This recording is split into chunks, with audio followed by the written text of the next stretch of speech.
How are you. Welcome to our channel physics with PS. और आज अपन current electricity के इस लेक्चर में बात करेंगे अपवहन वेग और विद्युत धारा में क्या संबंध होता है। तो लास्ट लेक्चर में बच्चों अपन ने पढ़ा था अपवहन वेग ड्रिफ्ट वेलोसिटी क्या होती है। तो अपने पास ड्रिफ्ट वेलोसिटी का फॉर्मूला आया था बच्चों, vd equals to minus E by M into tau average.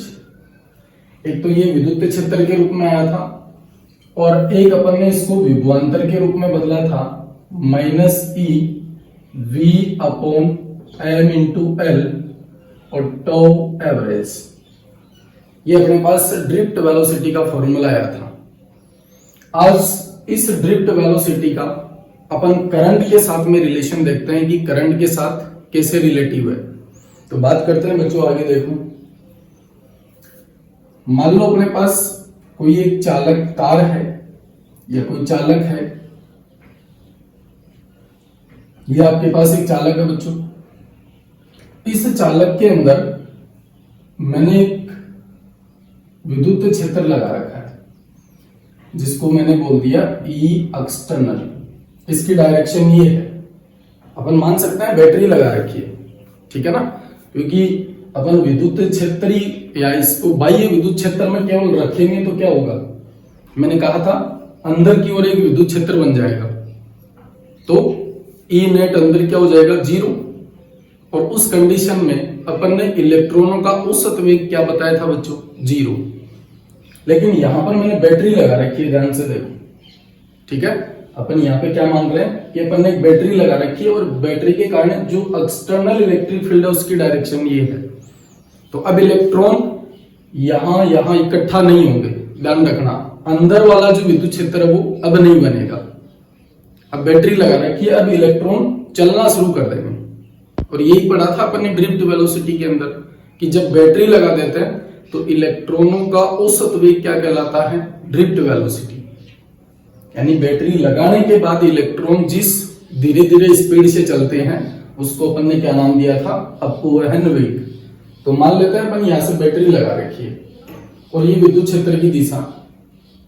तो आपको पता है कि इलेक्ट्रॉन है वो विद्युत क्षेत्र के विपरीत चलेंगे हमेशा। तो ध्यान से देखो, मैं यहां पर दो अनुप्रस्थ काट क्षेत्रफल ले लेता हूं।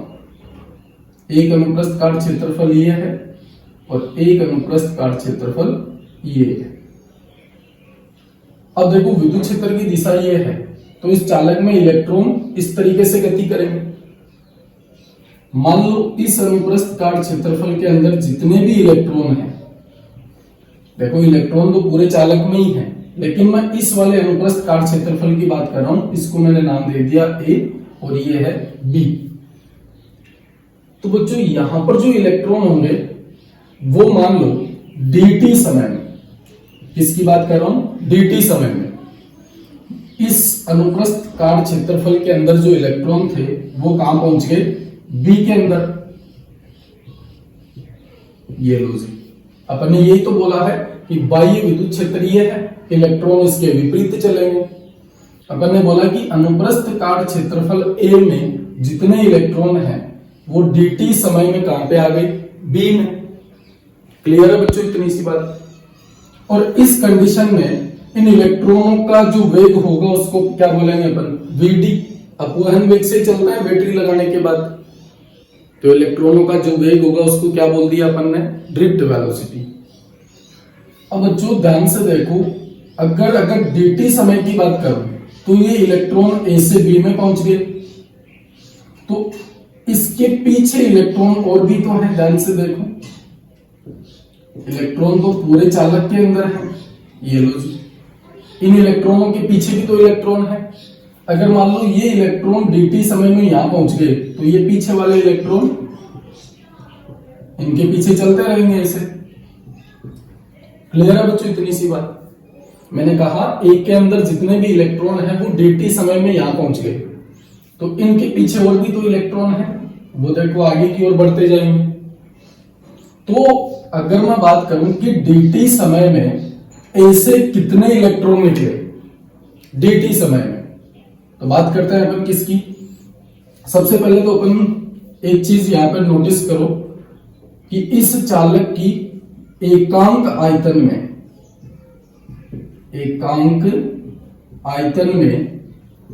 इलेक्ट्रॉनों की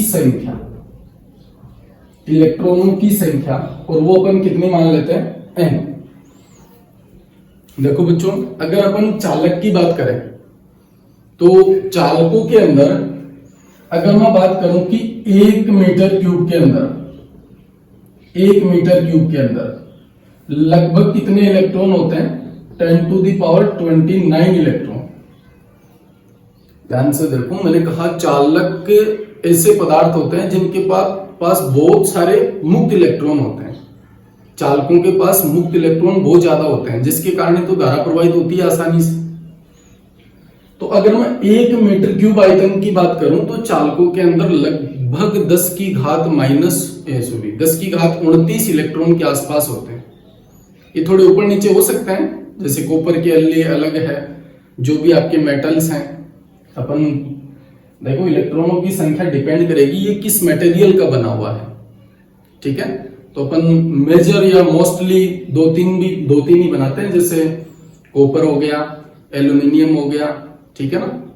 इनके अंदर जो 1 मीटर क्यूब के अंदर इलेक्ट्रॉनों की संख्या वो कितनी होती है? 10⁻29 के आसपास। एग्जैक्ट डेटा नहीं है, लगभग। तो अपन ने बोला कि इस चालक के एकांक आयतन में इलेक्ट्रॉनों की संख्या कितनी है? n है। चलो, अब मान लेते हैं अपन कि इस चालक का अनुप्रस्थ काट क्षेत्रफल कितना है? a है। अब अपन बात करने जा रहे हैं कि dt समय में इस a से कितने इलेक्ट्रॉन निकले। तो बताओ कैसे निकालो? ध्यान से देखो, ये इलेक्ट्रॉन a से b तक पहुंचे किस वेग के साथ में? अपवहन वेग के साथ में। तो a से b तक पहुंचने में कितनी दूरी तय की? बोलो बच्चों, दूरी 4 गुणा समय लिख सकता हूं क्या? तो vd इंटू dt। देखो, a के अंदर जो इलेक्ट्रॉन थे वो dt समय में कहां पहुंच गए? b के अंदर। तो ये दूरी कितनी है बच्चों? vd into dt। देखो, इलेक्ट्रॉन किस वेग से चल रहे हैं? अपवहन वेग से। समय कितना है? dt। तो विस्थापन या दूरी कितनी हो गई? चाल गुणा समय या वेग गुणा समय। तो यहां पे लिख दिया मैंने vd इंटू dt। अब देखो, ये अनुप्रस्थ काट क्षेत्रफल कितना है बच्चों? a ही तो है, ये भी a है, तो ये भी a ही होगा। अब मैं ये चाहता हूं कि a से b तक इलेक्ट्रॉन जब पहुंचा, तो मैं ये बोल रहा हूं कि a से कितने इलेक्ट्रॉन पास हुए dt समय में। तो ध्यान से देखो, dt समय में a से गुजरने वाले, a अनुप्रस्थ काट क्षेत्रफल नहीं है, ये वाला है, ठीक है। dt समय में a से गुजरने वाले इलेक्ट्रॉनों की संख्या। बोलो बच्चों, क्लियर है इतनी सी बात? dt समय में a से गुजरने वाले इलेक्ट्रॉनों की संख्या। दो अनुप्रस्थ काट क्षेत्रफल लिए मैंने, a और b, तो मैं a की बात कर रहा हूं।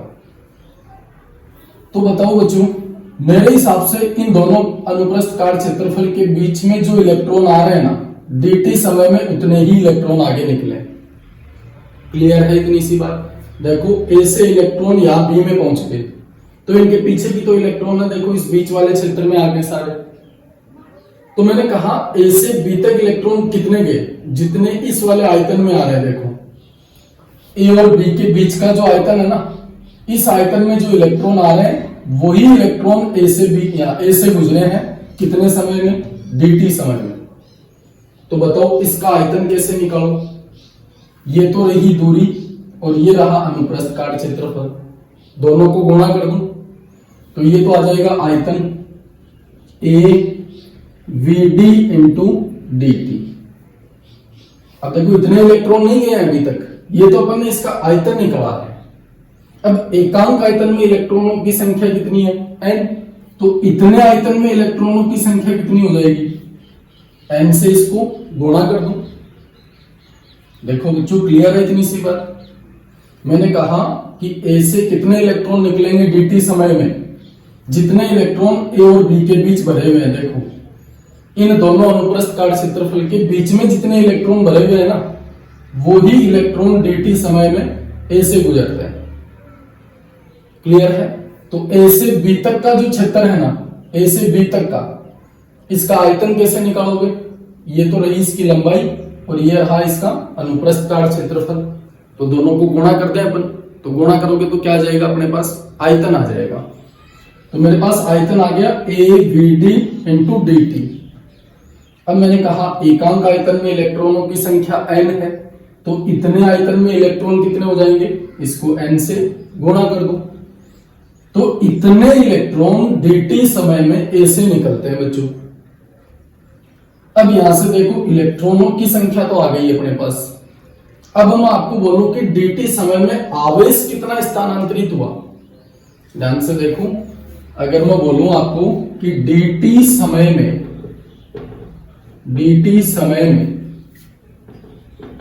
a से गुजरने वाला आवेश, यानी आवेश कितना गुजरता है, तो आवेश देखो ये तो आपके पास इलेक्ट्रॉनों की संख्या आ गई। ठीक है बच्चों, तो आवेश क्या होगा? आपने बोला है कि I equals to D Q upon D T, यही होगा बच्चों।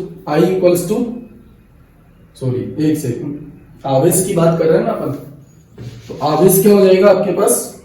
ये तो इलेक्ट्रॉनों की संख्या, इसको एक इलेक्ट्रॉन के आवेश से गुणा कर दे अपन, तो आपके पास आवेश आ जाएगा डी क्यू इक्वल्स टू, इसको ई से गुणा कर दो तो N A V D into D T, और इसको मैंने एक इलेक्ट्रॉन के आवेश से गुणा कर दिया।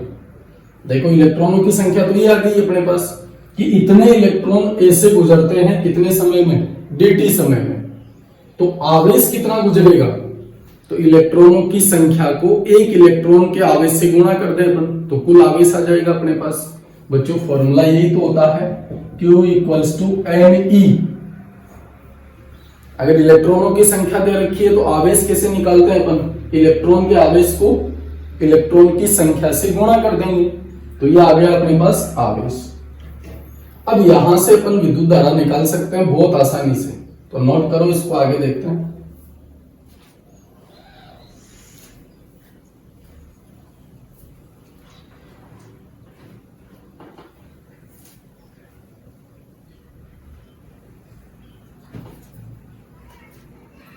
चलो इसको मिटा देता हूं थोड़ा सा।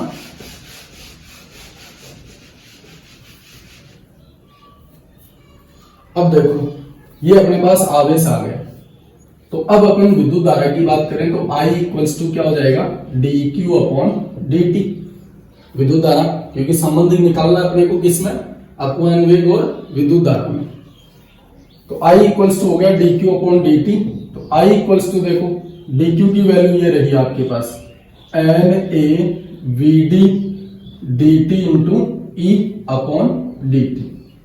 देखो dt से dt कैंसिल हो जाएगा, तो I इक्वल्स टू आ गया N E A V D. ये बच्चों संबंध है अपना किसके बीच? विद्युत धारा और अपवहन वेग के बीच, ये संबंध आ गया बच्चों। तो नोट करो, बस कुछ नहीं करना आपको। A से B तक अपन ने बोला कि dt समय में कितने इलेक्ट्रॉन गए? N A V D into D T. अब ये इलेक्ट्रॉनों की संख्या आ गई, तो dt समय में A से गुजरने वाला आवेश कितना आ जाएगा? इसको एक इलेक्ट्रॉन के आवेश से गुणा कर दो, तो ये आपके पास आवेश आ गया। फिर अपन ने बोला विद्युत धारा dq अपॉन dt, तो dt से dt cancel, I equals to N E A V D. तो नोट करो बच्चों, देखते हैं आगे।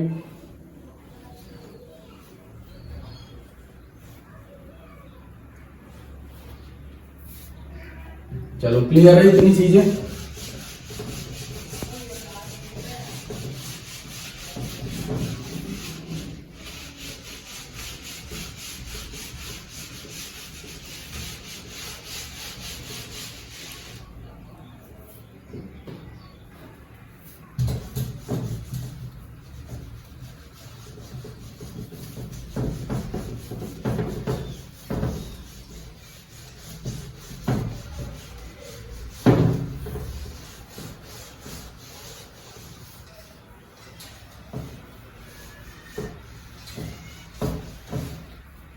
चलो आगे बात करते हैं।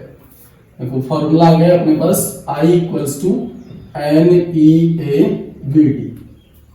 अब देखो बच्चों N क्या है, N क्या है, इलेक्ट्रॉनों की संख्या नहीं, ध्यान रखना, N क्या है, चालक के एकांक आयतन में इलेक्ट्रॉनों की संख्या, ये जरूर याद रखना।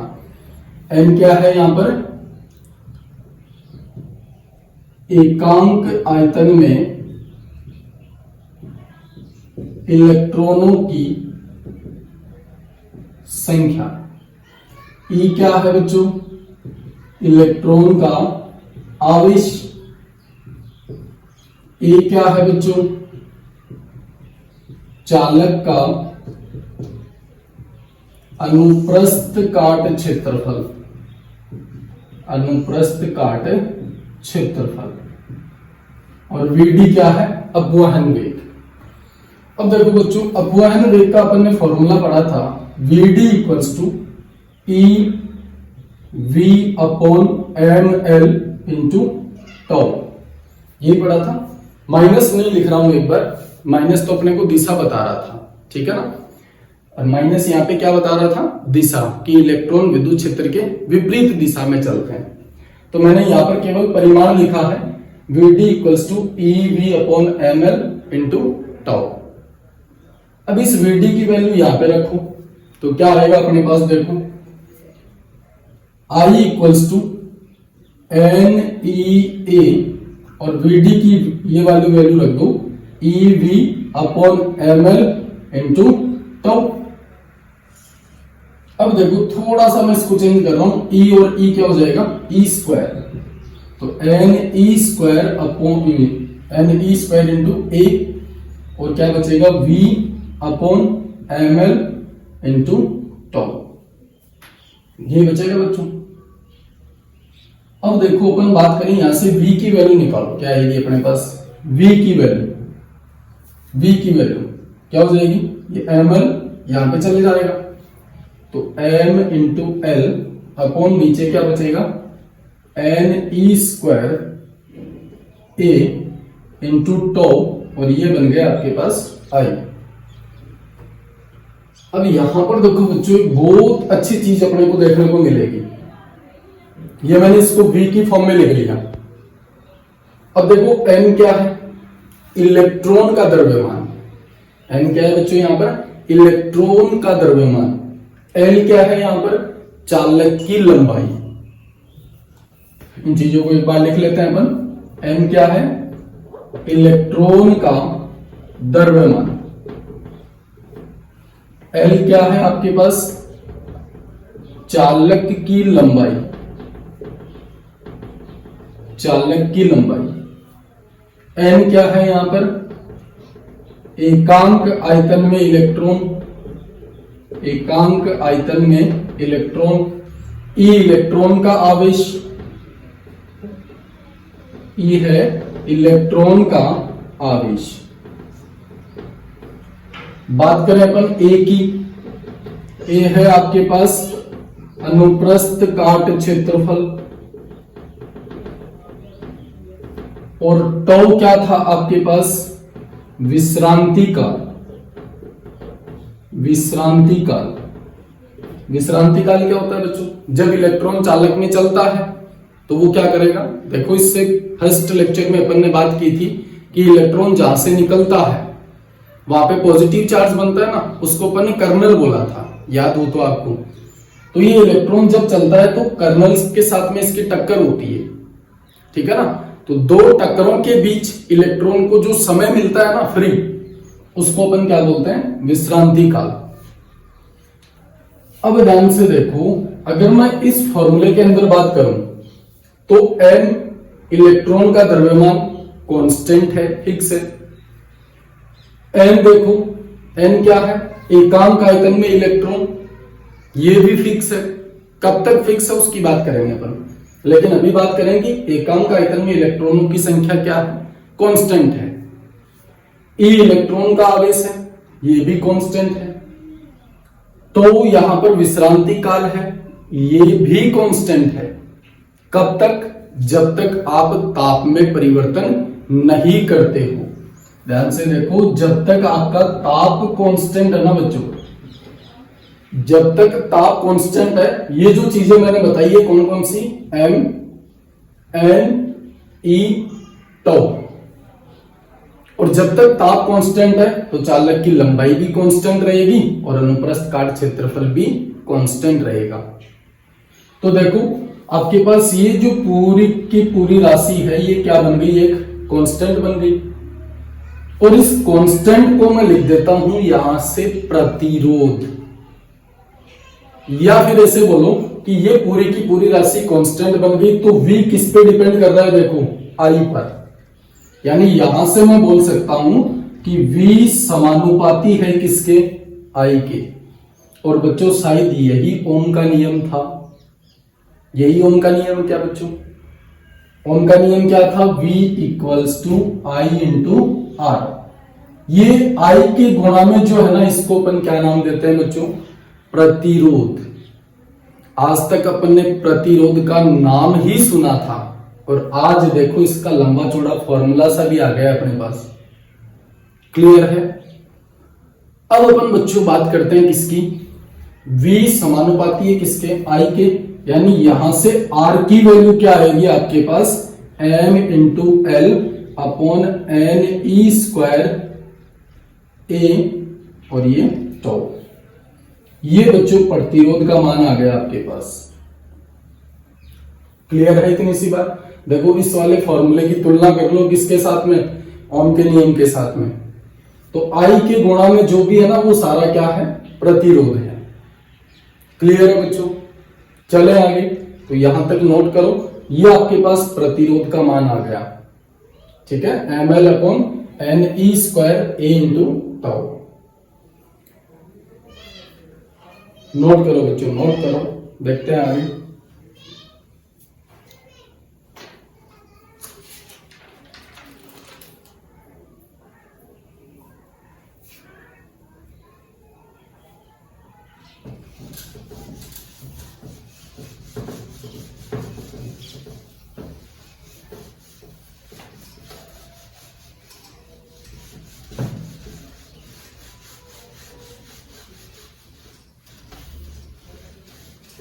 ये फॉर्मूला अपन एक बार रख लेते हैं यहां पर, R equals to M L upon N E square A, और ये टाउ। ठीक है बच्चों, ये प्रतिरोध का मान आ गया अपने पास। अब एक चीज अपन बात करते हैं, इस प्रतिरोध की थोड़ा सा डिटेल में जानकारी लेते हैं। देखो ये वाला प्रतिरोध आगे अपन ओम के नियम में भी पढ़ेंगे, लेकिन ओम का नियम बच्चों वहां पे जो प्रतिरोध पड़ता है ना वो कांस्टेंट है। ध्यान से देखो, V समानुपाती I, और इस समानुपाती चिन्ह को हटाते हो तब अपने पास क्या आता है, R, यानी R एक यहां पे कांस्टेंट है। ध्यान रखना, समानुपाती नियतांक था। और ओम का नियम कब वैलिड होगा बच्चों, जब प्रतिरोध का मान कांस्टेंट रहेगा। समझ लो मेरी बात। जैसे अपन ओम का नियम पढ़ते हैं, ओम के नियम से सबसे पहले आप क्या बोलते हो कि किसी भी चालक तार की भौतिक अवस्थाएं, जैसे उसकी लंबाई, उसका अनुप्रस्थ काट क्षेत्रफल, उसका ताप, यदि ये नियत रहे तो आपके पास V समानुपाती होगा I के, वरना नहीं होगा। ध्यान रखना, ओम का नियम तभी वैलिड है, उसकी सबसे नेसेसरी कंडीशन क्या है कि ये R क्या रहना चाहिए, कांस्टेंट। और R कांस्टेंट कब रहेगा, जब लंबाई, अनुप्रस्थ काट क्षेत्रफल और ताप तीनों क्या रहेंगे, कांस्टेंट, तभी R कांस्टेंट रहेगा। यानी अगर अपन बात करें कि ओम का नियम कब वैलिड है, ओम का नियम कब वैलिड है, जब R कांस्टेंट है, वरना वैलिड नहीं है। ध्यान रखना। तो अपन इस ओम को नियम को छोड़ दो, ओम का नियम हर जगह वैलिड नहीं है। ध्यान रखना, प्रतिरोध बदल भी सकता है, प्रतिरोध बदल सकता है, जरूरी नहीं है कांस्टेंट है। देखो फॉर्मूले में अपन बात कर रहे हैं किसकी, एम की, इलेक्ट्रॉन का द्रव्यमान फिक्स है, ई फिक्स है, टाउ फिक्स नहीं है। ये सारे ताप पर निर्भर करते हैं बच्चों, ध्यान रखना। तो ओम का नियम अपन बाद में डिस्कस करेंगे। ओम का नियम हर जगह वैलिड नहीं है। आज अपन को समझना है केवल और केवल प्रतिरोध, कि प्रतिरोध क्या होता है। और प्रतिरोध ओम के नियम में नहीं आता, ध्यान रखना बच्चों। ओम के नियम में तो ये कांस्टेंट है। अपन ने बोला कि आर कांस्टेंट रहेगा तभी V समानुपाती I मिलेगा, वरना नहीं मिलेगा। सारे के सारे चालक ओम के नियम को फॉलो नहीं करते हैं बच्चों, ध्यान रखना। सबके सब चालक ओम के नियम को फॉलो नहीं करेंगे। वही चालक ओम के नियम को वैलिड या फॉलो करेंगे जिनके लिए आर क्या रहेगा, कांस्टेंट। तो ये तो अपन आगे लेक्चर में बात करेंगे ओम के नियम की। आज अपन डिटेल में बात करते हैं किसकी, प्रतिरोध की। तो चले बच्चों, देखो सबसे पहले अपन बात करते हैं कि प्रतिरोध होता क्या है। तो नई हेडिंग लगा लो, प्रतिरोध। ठीक है बच्चों, प्रतिरोध का फॉर्मूला आ गया अपने पास। अब इसकी अपन थोड़ा डिटेल में जानकारी लेते हैं कि प्रतिरोध क्या होता है। तो सबसे पहले तो इसकी छोटी सी परिभाषा लिख लो। किसी पदार्थ का वह गुण जो उसमें प्रवाहित धारा का विरोध करे। ध्यान से देखो, प्रतिरोध क्या है, किसी पदार्थ का गुण है। और कौन सा गुण है कि यदि उस पदार्थ में अपन धारा प्रवाहित करें तो उस धारा प्रवाह का क्या करे, विरोध करे। तो विरोध करने वाला गुण क्या कहलाता है बच्चों, प्रतिरोध। अब देखो अपन यहां से बात करें कि यदि R आपके पास है M into L upon NE² tau into ए।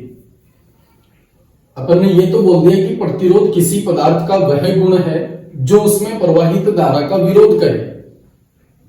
देखो प्रतिरोध नाम से ही पता लग रहा है। प्रतिरोध क्या है, धारा की मार्ग में उत्पन्न रुकावट है। यानी आवेश स्थानांतरित होगा या इलेक्ट्रॉन चलेंगे तो इलेक्ट्रॉन की, देखो ये रियल में प्रतिरोध है क्या वो समझो ध्यान से।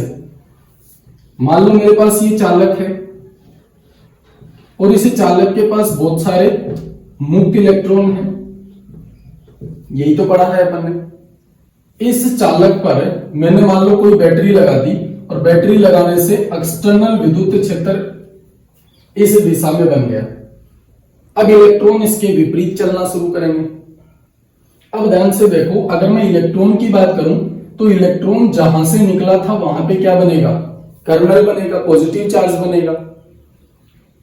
जब ये इलेक्ट्रॉन इस विद्युत क्षेत्र के प्रभाव में चलता है तो इसकी इन कर्नल्स के साथ में क्या होती है बच्चों, टक्कर होती है। देखो इलेक्ट्रॉन चलेगा तो इलेक्ट्रॉन के रास्ते में क्या आएगा, ये कर्नल आएगा जिसके साथ में इलेक्ट्रॉन टकराएगा। और टकराने से आपको पता ही है कि इसमें विद्युत क्षेत्र का मान क्या हो जाएगा, कम।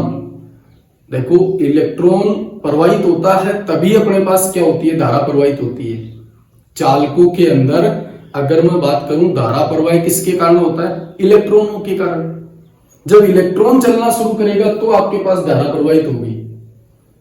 अब सोचो इन इलेक्ट्रॉनों के रास्ते में ही कोई रुकावट आए तो धारा का मान कम होगा ज्यादा होगा, कम ही होगा, सीधी सी बात है। इलेक्ट्रॉन जब चलना शुरू करते हैं तो इनकी कर्नल के साथ में टक्कर होती है जिसके कारण प्रतिरोध उत्पन्न होता है। तो प्रतिरोध का जो मेन कारण है वो क्या है बच्चों, इन इलेक्ट्रॉनों की टक्कर है। किसके साथ में, इन कर्नल्स के साथ में। जब इलेक्ट्रॉन चलेंगे तो इन कर्नल से टकराएंगे, टकराने से इनकी स्पीड क्या हो जाएगी, कम, जिसके कारण अपने को धारा का मान क्या मिलेगा, कम मिलेगा। इसी को तो प्रतिरोध बोलते हैं अपन। अरे ऐसे ही चालक के अंदर आप तो नहीं खड़े हो ना यहाँ पे कि कोई डंडा लेके खड़े हो कि इलेक्ट्रॉन को जाने नहीं दे रहे, ऐसा तो नहीं है ना। इलेक्ट्रॉन के मार्ग में रुकावट कौन पैदा कर रहा है, ये आपकी कर्नल्स। यानी अपन बोल सकते हैं कि चालक के अंदर जो प्रतिरोध उत्पन्न होगा उस प्रतिरोध का कारण क्या है, इलेक्ट्रॉनों की इन कर्नल्स के साथ में टक्कर। क्लियर है बच्चों। अब ध्यान से देखो यहां पर जो प्रतिरोध है वो किन किन पे निर्भर कर रहा है। एक तो इलेक्ट्रॉन का द्रव्यमान है, ये तो बदलेगा नहीं, ये तो फिक्स है। एक तो है अपने पास चालक की लंबाई। देखो ये चालक की लंबाई मान लो कितनी है, L। अनुप्रस्थ काट क्षेत्रफल ये रहा, इसको मैंने मान लिया A। N क्या है यहां पर, एकांक आयतन में इलेक्ट्रॉनों की संख्या। देखो अगर मैं यहां पे बात करूं प्रतिरोध की, तो प्रतिरोध सबसे पहले तो बच्चों ताप पर निर्भर करेगा। किस पे निर्भर करेगा, ताप पर। कैसे, अगर आप ताप बढ़ाओगे तो यहां पर इलेक्ट्रॉनों की संख्या नहीं बढ़ेगी क्या। ध्यान से देखो, इलेक्ट्रॉन कहां से निकलते हैं, परमाणु से। और जब आप ताप बढ़ाओगे तो क्या होगा, ज्यादा इलेक्ट्रॉन निकलना शुरू कर देंगे। होगा कि नहीं होगा। अगर मैं आपको बोलूं कि अगर आप ताप बढ़ाते हो ना, ताप बढ़ाओगे तो इलेक्ट्रॉन ज्यादा उत्सर्जित होंगे, यानी एकांक आयतन में इलेक्ट्रॉन की संख्या बढ़ने लग जाएगी बच्चों। बात करें अपन किसकी, इस टाउ की, जो क्या था आपके पास, विश्रांति काल। विश्रांति काल। अब ताप बढ़ाने से क्या होगा बच्चों, इलेक्ट्रॉन को ज्यादा ऊर्जा मिलेगी, यानी जो इलेक्ट्रॉन धीरे धीरे चल रहे थे ना, अब क्या होंगे, वो स्पीड से चलने लगेंगे। स्पीड से चलने लगेंगे। क्लियर है बच्चों, स्पीड से चलेंगे तो क्या होगा, जैसे ये एक इलेक्ट्रॉन है, इस कर्नल से टकराया, यहां से टकराने के बाद दूसरा कर्नल आएगा सामने, तो विश्रांति काल क्या था, दो टकरों के बीच समय। अब सोचो यहां पर मान लो t समय लगा, तो अगर ताप बढ़ाने से इलेक्ट्रॉन की ऊर्जा बढ़ गई, ऊर्जा बढ़ने से क्या होगा, इलेक्ट्रॉन जल्दी से चलेगा, और जल्दी से चलेगा तो विश्रांति काल क्या हो गया बच्चों, कम हो गया। यानी एक से टकराएगा और फटाफट दूसरे के पास पहुंचेगा, यानी विश्रांति काल क्या हो गया बच्चों, कम हो गया। क्लियर है। बात करें अपन किसकी, ई, इलेक्ट्रॉन का आवेश। इलेक्ट्रॉन का आवेश नहीं बदलेगा ताप के साथ। तो देखो ताप से कौन कौन सी चीजें बदल रही है, एक तो विश्रांति काल बदलेगा, ठीक है, इलेक्ट्रॉन का द्रव्यमान भी नहीं बदलता है, एक एन बदलेगा आपके पास। देखो ताप बढ़ाने से कौन कौन सी चीजें बदलेगी, एक तो एन, एकांक आयतन में इलेक्ट्रॉनों की संख्या, इलेक्ट्रॉन ज्यादा उत्सर्जित होने लग जाएंगे तो इलेक्ट्रॉनों की संख्या बढ़ जाएगी। एक अपने पास विश्रांति काल बदलेगा, और आपके पास चालक की लंबाई भी बदल सकती है बच्चों। इसको अपन बोलते हैं तापीय प्रसार। जब अपन किसी चालक को गर्म करते हैं ना बच्चों, गर्म करने से क्या होता है, उसके परमाणुओं के बीच की डिस्टेंस बढ़ती है, जिससे चालक की लंबाई है वो क्या हो सकती है, बढ़ सकती है। इसको अपन तापीय प्रसार बोलते हैं कि जब किसी चालक को अपन टेम्परेचर देते हैं तो उसकी लंबाई में परिवर्तन होता है, उस परिवर्तन को अपन क्या बोलते हैं, तापीय प्रसार। अगर लंबाई बदलेगी तो क्या बच्चों, अनुप्रस्थ काट क्षेत्रफल नहीं बदलेगा, बिल्कुल बदलेगा। तो देखो ताप बदलने से ये सारी चीजें बदलती है। ध्यान से देखो बच्चों, प्रतिरोध होता क्या है एक्चुअल में, आज तक अपन यही पढ़ते आ रहे हैं कि V बराबर IR और R प्रतिरोध, बस इतना ही नाम सुना है। ये प्रतिरोध की पूरी कहानी है आपके सामने। अगर मैं बात करूं यहां पर कि जो प्रतिरोध है वो ताप पे तो निर्भर कर ही रहा है, साथ में देखो चालक की लंबाई और अनुप्रस्थ काट क्षेत्रफल पर भी निर्भर करता है। यानी अपन ये बोल सकते हैं कि जो प्रतिरोध है वो चालक के आकार या आकृति पर भी निर्भर कर रहा है बच्चों। ध्यान से देखो, लंबाई और अनुप्रस्थ काट क्षेत्रफल पर भी निर्भर कर रहा है। क्लियर है इतनी सी बात।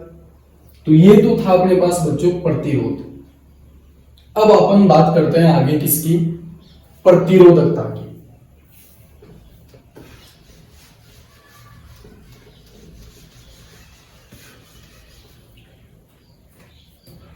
देखो अपने पास R equals to M into L upon NE square tau into A।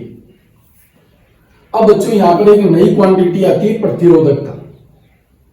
देखो प्रतिरोधकता क्या होती है, R इक्वल्स टू ये M upon NE square into tau, इसको तो बोल दो आप प्रतिरोधकता, और ये बन जाएगा आपका L अपॉन E। क्या ऐसा ही फॉर्मूला पढ़ा है 10th क्लास में, इसको आपने क्या नाम दिया था, विशिष्ट प्रतिरोध, विशिष्ट प्रतिरोध या इसको क्या बोलते हैं बच्चों, प्रतिरोधकता, विशिष्ट प्रतिरोध या प्रतिरोधकता। अब ध्यान से देखो बच्चों, विशिष्ट प्रतिरोध जो होता है ना, वो आपके पास पदार्थ का गुण है, ध्यान रखना, पदार्थ का गुण है। ये आपके पास लंबाई और अनुप्रस्थ काट क्षेत्रफल पर निर्भर नहीं करेगा। क्लियर है? जैसे मान लो आपके पास एक 2 सेंटीमीटर का कॉपर का तार है, एक 5 सेंटीमीटर का कॉपर का तार है, दोनों की प्रतिरोधकता समान रहेगी। क्यों? क्योंकि दोनों कॉपर के हैं। अलग अलग चालकों की प्रतिरोधकता अलग अलग होती है, ध्यान रखना मेरी बात। और एक ही चालक की बात करें तो एक ही चालक की प्रतिरोधकता हमेशा क्या रहेगी, कांस्टेंट रहेगी। यहां पर रो क्या है, पदार्थ का गुण है। जैसे मैंने अभी कहा कि आपके पास ये एक कॉपर का तार है और एक ये कॉपर का तार है, दोनों की प्रतिरोधकता क्या है, समान है। चाहे इनकी लंबाई, अनुप्रस्थ काट क्षेत्रफल कुछ भी हो, कोई फर्क नहीं पड़ेगा। क्यों? क्योंकि रो क्या है, यहां पर पदार्थ का गुण है, जो उनकी लंबाई और अनुप्रस्थ काट क्षेत्रफल पर निर्भर नहीं करेगा। तो यहां से इस वाले की तुलना यहां करें तो अपन रो की वैल्यू क्या लिख सकते हैं, L अपॉन ए को तो छोड़ दो, ये अपने पास बनेगा m upon N E square tau. बोलो बच्चों, क्लियर है इतनी सी बात?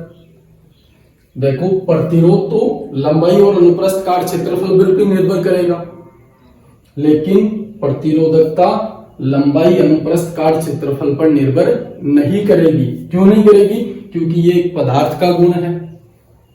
अब ध्यान से देखो, अगर मैं इस प्रतिरोधकता की बात करूं तो इसमें देखो m इलेक्ट्रॉन का द्रव्यमान, n एकांक आयतन में इलेक्ट्रॉनों की संख्या, E इलेक्ट्रॉन का आवेश और टाउ विश्रांति काल। ये बच्चों दो चीजों पर निर्भर करेगा, एक तो ताप पर और एक दूसरा पदार्थ की प्रकृति पर, कि पदार्थ आपने कैसा लिया है। जैसे कॉपर का लिया है कि एल्यूमिनियम का है, कौन से मेटल का है।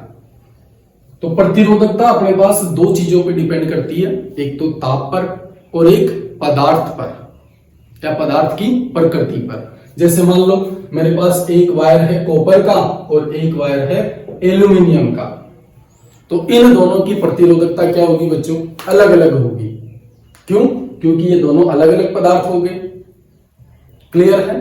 अब ताप बढ़ाने से या ताप में परिवर्तन करने से क्या होगा, प्रतिरोधकता बदलेगी। बच्चों ध्यान रखना, जब भी अपन ताप की बात करते हैं तो ताप की बात करोगे तो प्रतिरोधकता क्या होगी, बदलेगी। क्यों? क्योंकि यहां पर देखो n तो बदलेगा ना, एकांक आयतन में इलेक्ट्रॉनों की संख्या बदलेगी, इलेक्ट्रॉन ज्यादा उत्सर्जित होंगे यदि आप ताप बढ़ाओगे तो। दूसरा देखो विश्रांति काल भी है, ताप बढ़ाने से विश्रांति काल क्या होता है बच्चों, कम होता है। तो प्रतिरोधकता ताप पर निर्भर करती है, ठीक है जी। और दूसरी पदार्थ की प्रकृति पर। तो ये थे बच्चों अपने पास प्रतिरोध और प्रतिरोधकता। दोनों के मात्रक देख लेते हैं अपन। तो प्रतिरोध का मात्रक तो क्या होता है बच्चों, ओम। प्रतिरोध का मात्रक क्या होगा, ओम। और अगर अपन बात करें किसकी, प्रतिरोधकता की, प्रतिरोधकता का मात्रक यहां से निकाल लो। देखो रो इक्वल्स टू क्या हो जाएगा, आर ए अपॉन एल।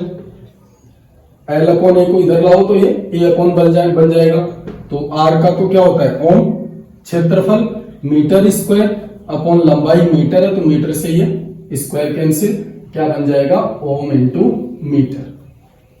ये दोनों के आपको मात्रक याद रखने हैं। आर का तो क्या हो जाएगा ओम और प्रतिरोधकता का क्या हो जाएगा बच्चों, ओम इंटू मीटर।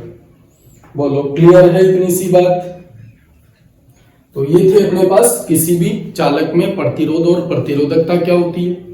अगले लेक्चर में बच्चों अपन बात करेंगे कि यदि अपन यहां पर ताप गुणांक की बात करेंगे, प्रतिरोध ताप गुणांक क्या होता है, प्रतिरोधकता ताप गुणांक क्या होता है।